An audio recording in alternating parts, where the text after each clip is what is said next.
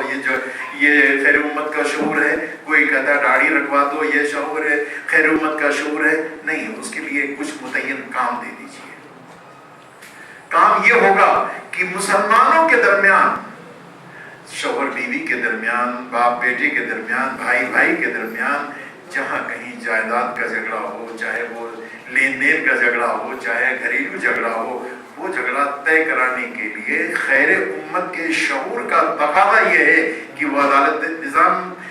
باطل کی عدالتوں میں جانے کے بجائے علماء کرام کے پاس ہے. وہ شرعی پنچایتوں کا قیام عمل میں لائیں، وہ دارالقضا قائم کریں، مسلک سے اوپر اٹھ کر کے چاہے وہ کسی بھی مسلک کے آدمی ہو. ہم یہ نہیں کہیں گے کہ کسی سنت والجماعت کے کسی فرد کے ہاں اگر جھگڑا ہے تو اہل حدیث حضرات کے علماء کے پاس رجوع کر، نہیں، یہ ٹھیک نہیں. جن پر اعتماد ہے ان کا وہ ان کے پاس جائیں. اہل حدیث علماء سے ہم یہ نہیں کہیں گے کہ دیوبند سے فتویٰ منگاؤ اور اس کے اوپر عمل کرو، چاہے وہ متفق علیہ مسئلہ ہو چاہے مختلفی بات ہو. ان کے پاس جاؤ اور اپنے علماء جن کے اوپر اعتماد ہے ان اعتماد کو استعمال کرتے ہوئے ان کے پاس. خیر امت ہونے کا مطلب یہ ہے کہ آپ کے دیکھتے ہوئے رمضان المبارک میں روزہ خوروں کو نہیں بلکہ روزہ داروں کا وجود ہونا چاہیے. اسی لیے کہ اللہ تبارک و تعالیٰ نے اور اللہ کے نبی صلی اللہ علیہ وسلم نے روزہ خوروں کے لیے جو وعید بتائی ہے، خیر امت کا فرد، خیر امت کے لوگ اللہ کے نبی اور اللہ تبارک تعالیٰ کے سامنے اور اللہ تبارک تعالیٰ کے سمیع اور بصیر اور خبیر ہونے کے باوجود، ایمان اور یقین ہونے کے باوجود اور خیر امت ہونے کے فخر کے ساتھ اللہ تبارک تعالیٰ کو چڑھا رہے ہوں کہ اللہ تبارک تعالیٰ آپ نے کہا روزہ رکھنے کے لیے فرض کیا گیا کتب علیکم الصیام، اور ہم خیر امت ہیں لیکن ہم روزہ نہیں رکھیں گے، آپ کی بات مانیں گے نہیں۔ ان کے علم میں ایک بات لائی جائے، ایک دفعہ، دو دفعہ، تین دفعہ، چار دفعہ، کسی نہ کسی وقت آدمی کے اوپر ایک کیفیت طاری ہوگی اور وہ محسوس کرے گا، مایوسی کی کیفیت نہیں ہوتی ہے۔ میں یہ گزارش کروں گا اس سلسلے میں کہ جب نبی اکرم سیدنا حضرت محمد صلی اللہ علیہ وسلم غار حرا سے تشریف لائے تھے اور ایک بات بتائی تھی، حضرت ابوبکر، حضرت خدیجہ، حضرت زید، حضرت علی رضی اللہ تعالی عنہم اجمعین آگے بڑھے اور انہوں نے لا الہ الا اللہ محمد رسول اللہ پڑھا تھا، لیکن اسی آبادی میں پڑھے لکھے، ہوش مند، سمجھ اور عقل رکھنے والے ایک صاحب تھے جن کا نام تھا ابو سفیان۔ کتنے برس کے بعد ان کو لا الہ الا اللہ محمد رسول اللہ پڑھنے کا موقع ملا؟ 21 سال کے بعد۔ حنظلہ حضرت اکرمہ جب اکرمہ تھے اور اکرمہ ابن ابو جہل تھے، فتح مکہ کے بعد چھوڑ ہی دیا تھا انہوں نے آبادی اور بھاگ لیے تھے وہاں سے، لیکن جب ایمان لائے تو ایمان لانے کے بعد ان کا ایمان کس درجے کا تھا؟ دو چیزیں آپ کے سامنے موجود ہیں۔ نمبر ایک یہ کہ انہوں نے کہا کہ اکرمہ بن ابو جہل مجھے نہ کہا جائے، مجھے تکلیف ہوتی ہے۔ حضور نے اعلان فرمایا،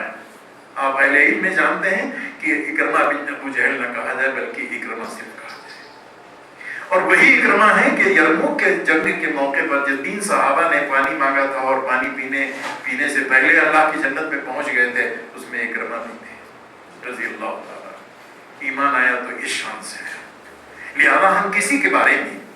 یہ محسوس نہ کریں کہ اگر ہم ان کے اوپر تو اسلامی معاشرہ کہ اصلاح معاشرہ کرنے کے بجائے دیسی انداز کا مسلمان آدمی، میں مولانا فاروق صاحب اور اپنے مظاہر صاحب سے گزارش کروں گا، میزان میں کہا کرتا تھا کہ بھئی میں تو آپ کا رفیق ہوں، تو رفیق کی بات کا مطلب یہ ہے کہ آپ یہ محسوس کریں کہ یہ جو اسلامی معاشرہ اور اصلاح معاشرہ اور سماج سدھار کا کام تو ہندو بھی اور سکھ بھی اور عیسائی بھی اور اپنے کمیونٹی اور اپنے خاندان اور اپنی برادری کے اندر سے خرابیاں جو ان کے نقصان کا باعث بنتی ہیں اس کو دور کرنے کے لیے ہر کوئی کوشش کر رہا ہے۔ اگر وہی کوشش آپ بھی کریں گے تو ان میں ہمیں فرق کیا رہ جائے گا؟ ان کے ہاں وصول نہیں ہے، کسی درجے کا وصول نہیں ہے، بلکہ مفادات کا تحفظ ہے، مصیبتوں سے بچنے کا۔ اگر جہیز کی مخالفت نہیں کی جائے گی تو لڑکیوں کو زندہ جلا دیا جائے گا، فنا کر دیا جائے گا، اس سے بچانا ہے۔ ہمارے ہاں اس کے لیے وصول ہے، قرآن کریم کا وصول، احادیث نبی اکرم صلی اللہ علیہ وسلم کا وصول موجود ہے، جس قرآن اور حدیث کے اوپر جب ہم اسلامی معاشرہ کا قیام کریں گے تو یقینی طور پر اس کے اندر برکت ہوگی، اور جو لوگ بے وصولے ہوں گے یقینی طور پر وہ اصلاح کے لیے کچھ جد و جہد کریں گے، اس کا نام بدل کر کے با مقصد اصلاح ہونی چاہیے، با مقصد جد و جہد ہونی چاہیے، پوری زندگی میں وہ کام ہونا چاہیے، زندگی کے کسی ایک شعبے میں نہیں ہونا چاہیے۔ اصلاح معاشرہ کا مطلب یا اسلامی معاشرہ کا مطلب یہ ہرگز نہیں ہونا چاہیے نکاح ٹھیک ٹھاک انداز سے ہو، بارات نہ ہو،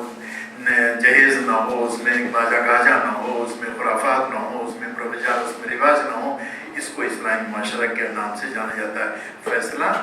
نظام باطل کی عدالتوں میں لے جایا جاتا ہے، وراثت کی تقسیم اس کا کوئی تصور نہیں پایا جاتا ہے، باپ بیٹوں کے درمیان وَقَضَىٰ رَبُّكَ أَلَّا تَعْبُدُوا إِلَّا إِيَّاهُ بِالْوَالِدَيْنِ احسانہ کے تحت نہیں والدین کی خدمت کی جاتی ہے، بلکہ والدین کی خدمت اس لیے کہ ابا ہے، بڑھاپا آ گیا ہے، لہذا ان کے بڑھاپے میں ہمیں ان کی خدمت کرنی چاہیے۔ شوہر اور بیوی کے درمیان جو محبت ہے کہ انسانی اور ایک حیوانی محبت کی شکل میں اسے دیکھا جاتا ہے، جبکہ رب کائنات نے یہ فرمایا وَجَعَلَ بَيْنَكُم مَّوَدَّةً وَرَحْمَةً۔ اس آیت کریمہ کی ترجمانی نہیں کی جاتی ہے کہ اگر ہم اللہ کے منشا کے مطابق اپنی بیوی سے محبت نہیں کریں گے تو اللہ تبارک تعالیٰ کے منشا کے مطابق عبادت نہیں ہوگی۔ حضرات، ہمیں اور آپ